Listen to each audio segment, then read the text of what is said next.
we talk about patterning deer, most people are talking about those first few weeks of bow hunting season, because that's when deer are more visible. You're driving down roads, you're looking out in farm fields, you're actually checking your food plots, you're checking your trail cameras, and the deer are showing up at the same times day after day.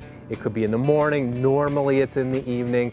But when we're talking about patterning a deer, it's usually in that food plot or in that farm field at 6 o'clock in the afternoon. That's when that buck is showing up. That's when he's coming out of the woods.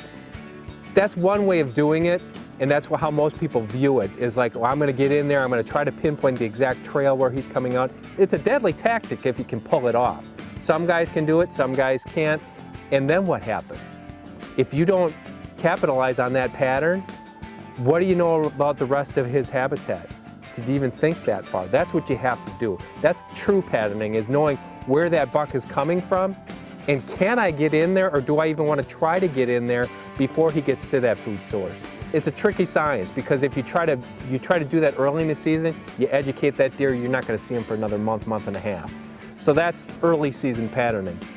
When you get farther into fall, you get closer toward the rut, patterning takes on a whole new definition. For me, patterning as you get closer to the rut is truly knowing those core areas, truly knowing those travel routes, and how deer are getting from point A, their bedding areas, to point B, their feeding areas. So I'm not just setting up on that food source, I'm setting up somewhere in between to intercept those deer. For me, during the rut, is knowing how the does are coming to those food sources, because they really don't change their patterns. Whether they will change their patterns based off a food source. So when I know the food source, which food source is hot, I know how the does are getting there, how the buck's getting there. That's where you have to really take your knowledge of the land and the animal, put them together, and find your success.